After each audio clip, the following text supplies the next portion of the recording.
Hey guys, இன்னைக்கு கொஞ்சம் sweet கிரேவிங்ஸாக இருந்துச்சு. ஸோ கேசரி சாப்பிட்லான்னு தோணுச்சு. என்னோட ஸ்டைலில் கேசரி ரெசிபி எப்படி செய்யுதுன்னு பார்த்துடலாமா? ஸ்டவ் ஆன் பண்ணிவிட்டு பேன் வச்சு 2 ஸ்பூன் கீ ஆட் பண்ணியிருக்கேன். இது கூட நான் ரீஃபைண்ட் ஆயிலுமே ஆட் பண்ணிக்கிறேன். ஏன்னா ஃபுல் கீயில் செஞ்சோன்னா தெவட்டும் சாப்பிட முடியாது. அதனால் முந்திரி போட்டு திராட்சை போட்டு நல்லா செவக்க வறுத்து எடுத்துடணும். நல்லா ட்ரை ரோஸ்ட் ஆகணும், தீஞ்சிடக்கூடாது. அதுதான் ரொம்ப முக்கியம் இந்த ஸ்டேஜில். எடுத்ததுக்கு அப்புறமேட்டு அதே பேனில் அந்த ஆயில் கீ அப்படியே இருக்கட்டும். அது கூட பார்த்திங்கன்னா 2 கப்பு ரவை சேர்த்துறேன். இன்றைக்கி நம்ம பண்ண போகிறது எல்லாமே இந்த கப்போட அளவு வச்சு தான் பண்ண போகிறோம். நல்லா ரவை சேர்த்து வறுத்ததுக்கப்புறம் 2 லவங்கம் போட்டிருக்கேன். இது கேசரியோட டேஸ்ட்டை வேறு லெவலில் கொண்டு போகும். அதே கப்பில் பார்த்திங்கன்னா 1 கப்பு ரவைக்கு 2 கப்பு தண்ணின்னு 4 கப் தண்ணி ஒரு பக்கம் கொதிக்க வச்சு எடுத்து ஆட் பண்ணிக்கிறேன். கட்டி இல்லாமல் நல்லா மிக்ஸ் பண்ணி எடுத்துக்கணும்.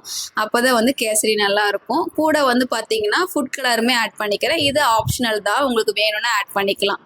1 கப்பு ரவைக்கு 1 கப்பு சர்க்கரை விதத்தில் 2 கப் சர்க்கரை போட்டிருக்கேன். இதில் நல்லா ரவை வெந்ததுக்கப்புறம் சர்க்கரை போட்டு மிக்ஸ் பண்ணணும். மிக்ஸ் பண்ணி நல்லா எடுத்திங்கன்னா நல்லா ஒரு ஸ்ட்ரக்சர் கிடச்சிரும்.